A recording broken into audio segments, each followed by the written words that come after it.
ദൈവാത്മാവിനെ കാണിച്ചത് രാജീവ് ഗാന്ധിയും മഹാത്മാഗാന്ധിയും മരണപ്പെട്ടതുപോലെ ചില മരണങ്ങൾ ഇന്ത്യയിലും മറ്റു രാജ്യങ്ങളിലും സംഭവിക്കും. ഹായ് ഓൾ, നിങ്ങളിപ്പോൾ ഈ വീഡിയോയിൽ കണ്ട വ്യക്തി സ്വയം പ്രവാചകനാണെന്ന് അവകാശപ്പെട്ടും അദ്ദേഹം നടത്തിയിട്ടുള്ള ചില പ്രവചനങ്ങളും ഇത് അവിടെയും ഇവിടെയും നിറവേറി എന്ന് പറയുന്ന തരത്തിൽ വിവിധ വാർത്താ മാധ്യമങ്ങളുള്ള വീഡിയോയും വാർത്തകളും കോർത്തിണക്കി അടുത്ത വീഡിയോ ക്രിയേറ്റ് ചെയ്ത് അത് തൻ്റെ ഫേസ്ബുക്കിൽ പോസ്റ്റ് ചെയ്ത് സ്വയം പ്രവാചകൻ എന്ന് അവകാശപ്പെടുന്ന ഒരു വ്യക്തിയാണ് ഇദ്ദേഹം. ബൈബിളിൽ പറഞ്ഞിരിക്കുന്ന വസ്തുക്കൾ നോക്കുകയാണെങ്കിൽ നമ്പർ 1 കള്ളപ്രവാചകൻ. ഇദ്ദേഹത്തിൻ്റെ പ്രവചനങ്ങളുടെ ഒരു രീതി നിങ്ങളുടെ ശ്രദ്ധയിൽ നിന്ന് കൊണ്ടുവരാൻ ആഗ്രഹിക്കുകയാണ്. ഇദ്ദേഹം ചെയ്യുന്ന പരിപാടി എല്ലാ രാജ്യങ്ങളെയും ഇദ്ദേഹം കവർ ചെയ്തിട്ടുണ്ട്. ഒരു ദിവസം ഒരുപക്ഷെ ജപ്പാൻ, കൊറിയ, റഷ്യ ആണെങ്കിൽ അടുത്ത ദിവസം ചൈന, ഇന്ത്യ, പാകിസ്ഥാൻ ആയിരിക്കും. അടുത്ത ദിവസം ഒരുപക്ഷെ അമേരിക്ക, കാനഡ, ഓസ്ട്രേലിയ ആണെങ്കിൽ അതിൻ്റെ അടുത്ത ദിവസം ബ്രിട്ടനും ജർമ്മനിയും ആഫ്രിക്ക ആയിരിക്കും. ഇങ്ങനെ ഇദ്ദേഹം ലോകത്തിലെ ഒട്ടുമിക്ക രാജ്യങ്ങളെക്കുറിച്ചും അതുകൂടാതെ തന്നെ കേരളത്തിലും ലോകരാജ്യങ്ങളിലും എന്നൊക്കെ പറഞ്ഞും ഇദ്ദേഹം പ്രവചിച്ചു വെച്ചിട്ടുണ്ട്. ലോകത്തിൽ എന്ത് നടന്നാലും അത് സ്വന്തം പേരിലാക്കാൻ വേണ്ടിയിട്ട് പല രാജ്യങ്ങളുടെയും പേരെഴുതി അവ്യക്തമായി കുറേ വ്യർത്ഥജൽപ്പനങ്ങൾ പറയുക. അപ്പോൾ തന്നെ ഇദ്ദേഹത്തിൻ്റെ ഒരു സ്പെഷ്യലൈസ് കേസ് എന്ന് പറയുന്നത് ഇദ്ദേഹം ഒരു ദുരന്തം പ്രവാചകനാണ്. തീ, പുക, മഴ, ഭൂമികുലുക്കം, വെള്ളപ്പൊക്കം, സുനാമി, അതേപോലെ തന്നെ വാഹനാപകടങ്ങൾ, കെട്ടിടങ്ങൾക്ക് തീപിടിക്കുക, ഈ നിലകളിൽ ഈ ദുരന്തങ്ങളെക്കുറിച്ച് മാത്രം നടത്തുന്ന, ഒന്നുകിൽ അദ്ദേഹത്തെ ദുരന്തോ പ്രവാചകൻ എന്ന് വിളിക്കാം, അതല്ലെങ്കിൽ ഇദ്ദേഹത്തെ പെന്തക്കോസിലെ കാലാവസ്ഥ നിരീക്ഷകൻ എന്ന് വേണമെങ്കിലും വിളിക്കാം. ആ നിലകളിലാണ് ഇദ്ദേഹത്തിൻ്റെ പ്രവചനങ്ങളെല്ലാം.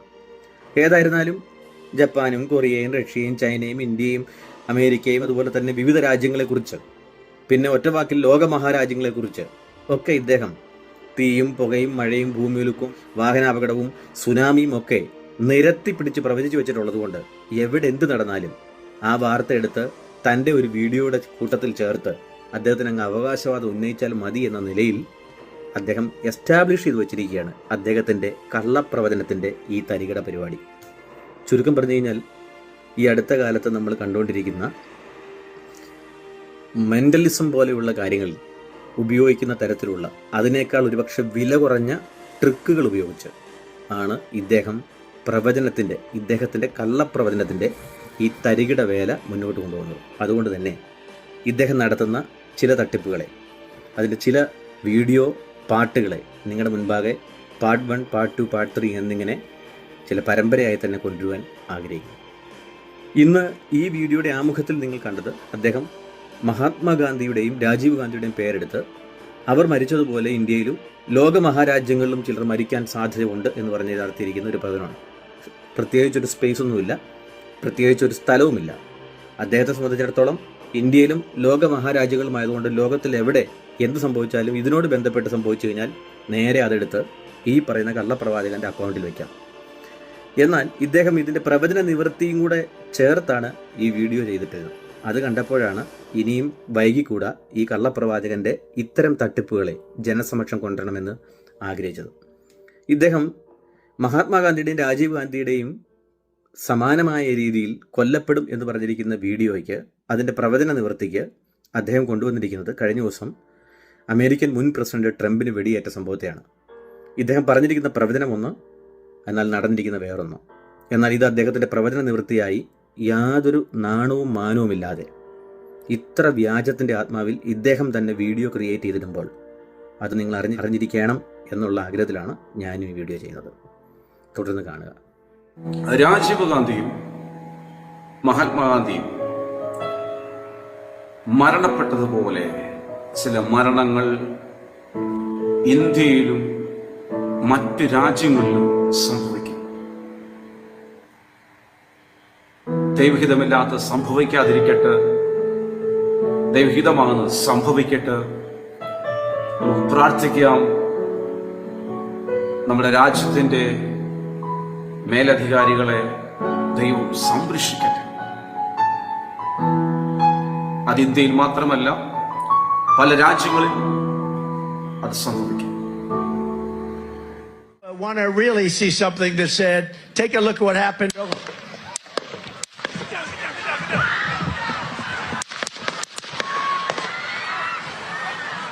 പെൻസിൽവാനിയയിലെ ബട്ട്ലറിൽ നടന്ന തെരഞ്ഞെടുപ്പ് റാലിയെ അഭിസംബോധന ചെയ്യവേ മുൻ അമേരിക്കൻ പ്രസിഡന്റ് ഡൊണാൾഡ് ട്രംപിന് വെടിയേറ്റു.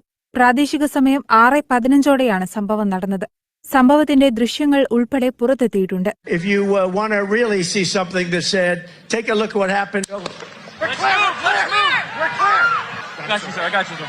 Let me get my shoes on. Hold that in your head, buddy. So we got to move to the bus. റാലിയെ അഭിസംബോധന ചെയ്ത് സംസാരിക്കവെയാണ് പെട്ടെന്ന് സകലരെയും ഞെട്ടിച്ചുകൊണ്ട് വെടിശബ്ദം കേട്ടത്. താഴേക്ക് മാറി വീണ ട്രംപ് ഗുരുതര പരിക്കുകളിൽ നിന്ന് രക്ഷപ്പെട്ടെങ്കിലും അദ്ദേഹത്തിന്റെ ചെവിക്ക് പരിക്കേറ്റു. അതേസമയം അക്രമികളിൽ ഒരാളെ സുരക്ഷാ ഉദ്യോഗസ്ഥർ വധിച്ചു. നിലവിൽ ട്രംപിന്റെ ആരോഗ്യനില തൃപ്തികരമാണെന്നാണ് പുറത്തുവരുന്ന റിപ്പോർട്ടുകൾ.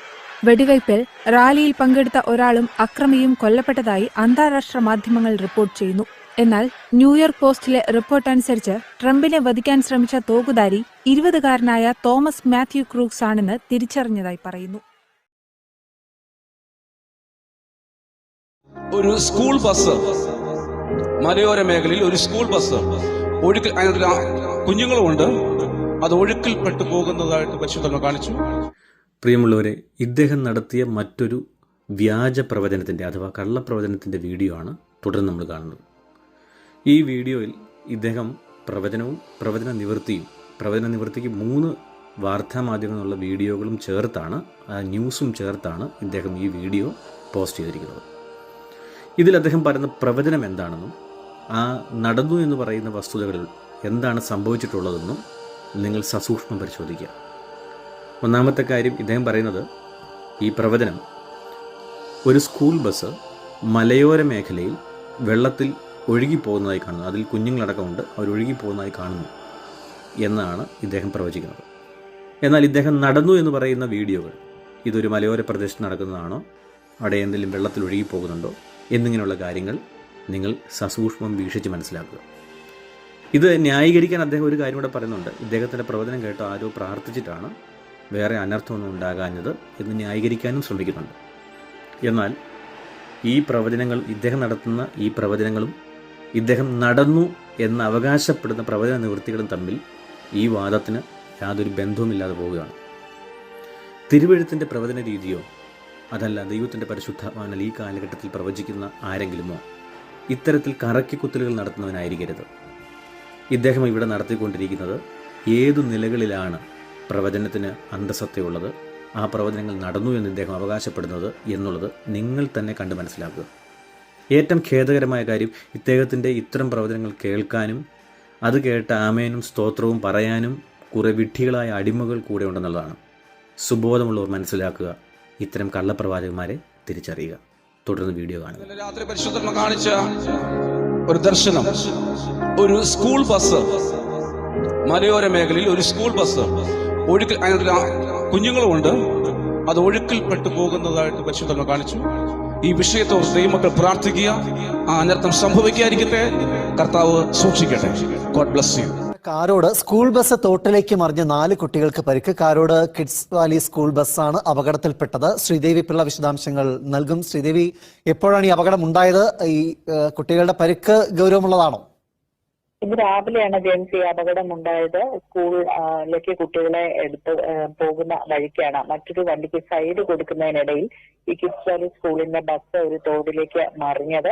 10 കുട്ടികളോളം ഈ സമയത്ത് ബസ്സിൽ ഉണ്ടായിരുന്നു എന്നാണ് നമുക്ക് അറിയാൻ കഴിയുന്നത്. ഏതായാലും ഗുരുതരമായ പരിക്ക് ആർക്കും ഇല്ല എന്നാണ് ഇതുവരെ ലഭ്യമായ വിവരം. ഒരു കുട്ടിയുടെ തല പോയി ഇടിച്ചിരുന്നു. ആ കുട്ടിയെ SIT ആശുപത്രിയിലേക്ക് കൊണ്ടുവന്നിട്ടുണ്ട്. മറ്റു 3 പേരെ പാറശാല സർക്കാർ ആശുപത്രിയിലേക്കാണ് കൊണ്ടുപോയത്. ആരുടെയും പരിക്ക് ഗുരുതരമല്ല എന്നുള്ള വിവരമാണ് ആശുപത്രി അധികൃതർ നൽകുന്നത്. Good morning. ഇന്ന് രാവിലെ ബാഡൂർ പദവിൽ വെച്ചാണ് ഈ സ്കൂൾ ബസ് നിയന്ത്രണം തെറ്റി താഴ്ചയിലേക്ക് മറിഞ്ഞത്. 2 കുട്ടികളും ഡ്രൈവറും മാത്രമാണ് ഈ ബസ്സിലുണ്ടായിരുന്നത്. കുനിൽ സ്കൂളിന്റെ ബസ്സായിരുന്നു. ഈ ബസ് കുട്ടികളെ എടുക്കുന്നതിന് വേണ്ടി, അതായത് സ്കൂളിലേക്ക് രാവിലെ കുട്ടികളെ എടുക്കുന്നതിന് വേണ്ടി പുറപ്പെട്ടതായിരുന്നു. ആദ്യം 2 കുട്ടികളെ സ്കൂൾ ബസ്സിൽ കയറ്റി, അതിനുശേഷം ഡ്രൈവർ ബസ് എടുത്തപ്പോഴാണ് ബസ് നിയന്ത്രണം തെറ്റിയത്. ബാഡൂർ പദവിൽ വെച്ച് ബസ് താഴ്ചയിലേക്ക് മറയുകയായിരുന്നു. ഭാഗ്യത്തിന് ഈ കുട്ടികൾക്കും അതുപോലെ തന്നെ ഡ്രൈവർക്കും പരിക്കേൽക്കാതെ രക്ഷപ്പെട്ടു എന്നുള്ളതാണ്. അത്ഭുതകരമായി മൂവരും രക്ഷപ്പെട്ടു. നാട്ടുകാരെത്തി അപ്പോൾ തന്നെ രക്ഷാപ്രവർത്തനമൊക്കെ നടത്തി. ആർക്കും പരിക്കൊന്നുമില്ല. ഈ ബസ് അവിടെ നിന്ന് കയറ്റാനുള്ള ശ്രമം തുടർന്നുകൊണ്ടിരിക്കുകയാണ്.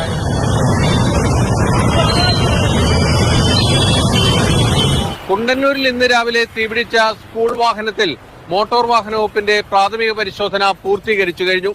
ഫോഴ്സിന്റെ 2015 മോഡൽ ടെമ്പോ ട്രാവലറാണ്. പെട്ടെന്നാണ് ഈ വാഹനത്തിൽ തീപിടുത്തമുണ്ടായത്. ഈ രീതിയിൽ കത്തിക്കരിഞ്ഞു പോവുകയും ചെയ്തു. രാവിലെ സ്കൂളിൽ നിന്ന് കുട്ടികളെ എടുക്കാൻ പുറത്തേക്ക് ഇറങ്ങിയതാണ് വാഹനം. കുണ്ടന്നൂർ ജംഗ്ഷനിലെത്തുന്നതിന് മുൻപ് തന്നെ ഡ്രൈവർക്ക് വാഹനത്തിന്റെ ഡാഷ്ബോർഡിന് താഴെ നിന്ന് തീയും പുകയും വരുന്നതായി ശ്രദ്ധയിൽപ്പെട്ടു. അങ്ങനെയാണ് ഇവിടെ വാഹനം ഒതുക്കുന്നത്. പ്രവചന ശബ്ദങ്ങൾ കേട്ട് പ്രാർത്ഥിക്കുന്ന എല്ലാ ദൈവദാസന്മാരെയും ദൈവമക്കളെയും കർത്താവ് ധാരാളമായി അനുഗ്രഹിക്കട്ടെ. വീണ്ടും നിങ്ങൾ ഓർത്ത് പ്രാർത്ഥിക്കുക. പറയപ്പെട്ട ഓരോ ദൈവശബ്ദങ്ങൾക്ക് വേണ്ടി നിങ്ങൾ പ്രാർത്ഥിക്കുക. കഴിഞ്ഞതിൻ്റെ മുമ്പിലത്തെ ഞായറാഴ്ച 7-ാം തീയതി സൺഡേ പറഞ്ഞ പ്രവചന ശബ്ദം ഒരു വെളിപ്പാടിങ്ങനെയാണ് പറഞ്ഞത്. ഒരു സ്കൂൾ ബസ് ഒരു തോട്ടിലേക്ക്, ഒരു കുഴിയിലേക്ക് മറിയുന്നു. മലവെള്ളപ്പാച്ചിലിൽ അകപ്പെട്ട ഒരു കുഴിയിലേക്ക് ബസ് മറിയുന്നു. അതിനകത്ത് കുഞ്ഞുങ്ങളടക്കമുണ്ട്. അങ്ങനെ വെളിപ്പാട് ദൈവാത്മാ കാണിച്ചു. ആ വിഷയത്തിൽ ഓർത്ത് നിങ്ങളോട് പ്രാർത്ഥിക്കാൻ പറഞ്ഞു. ദൈവമക്കളെല്ലാം പ്രാർത്ഥിച്ചു. അതിൻ്റെ മറുപടിയാണ് കഴിഞ്ഞ ദിവസങ്ങളിൽ നടന്ന 2-3 അപകടങ്ങളിൽ, സ്കൂൾ ബസ് അപകടങ്ങളിൽ ഒരു കുഞ്ഞുങ്ങൾക്ക് പോലും ഒരു അപകടവും പറ്റാതെ കർത്താവ് സൂക്ഷിച്ചു, പരിപാലിച്ചു.